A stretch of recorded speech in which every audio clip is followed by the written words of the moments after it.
This bad boy is the new Colossus Bivvy from Trakker, and as the name suggests, it is absolutely huge.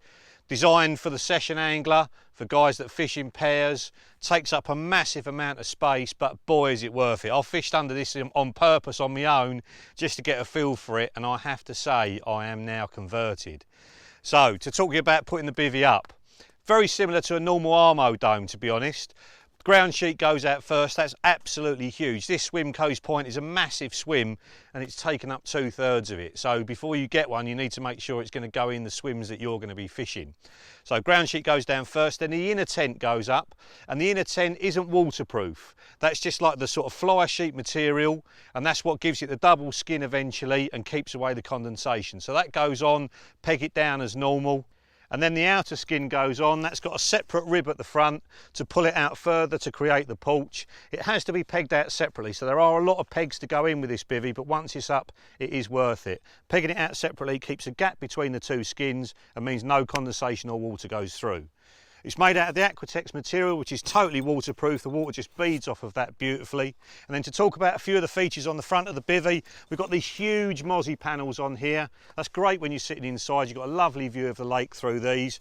And they zip back down and Velcro on as well. So when that Aquatex panel comes down, it's nice and neat and completely waterproof.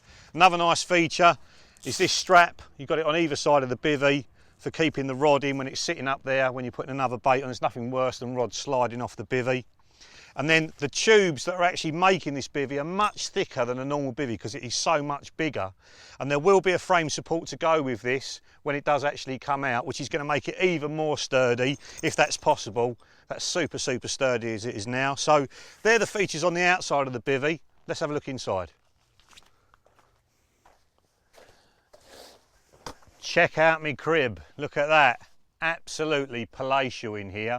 We've got two huge bed chairs inside and you can see how much room there is between them. And to talk to you about my side of the bivvy, the east wing as it were, I've got all my stuff at the back there. Everything I normally take with me for my normal sessions has all disappeared at the back of the bed chair, and there's still all that room between them. We've got space in the middle there for a bivvy table and everything else.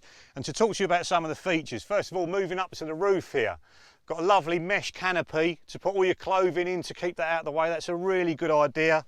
We've got a huge mesh panel at the back there. Obviously you can roll up the panel on the outside of the bivvy as well and just let that air flow through the bivvy. So on days like today, it's nearly 30 degrees outside. It's beautiful and cool in here. So that's a really nice feature. The internal door zips all the way up if you want it to, but in a fishing situation like this, obviously you've got it rolled down and there's a nice little bag. It's sewn into the integral ground sheet to stop it getting dirty as well. And then moving over to the other side, just to give you a bit more of an aspect of just how much room there is in this bivvy. If that's not enough, there's another 2.5 foot at the front, which is your porch. In it, I'm keeping my bait, so I don't have to store it inside the bivvy. You can put wet clothes in there, guest chairs, whatever you want to. So if you're doing long sessions, you're going fishing with your boy or your missus or whatever, I cannot recommend the Colossus strongly enough.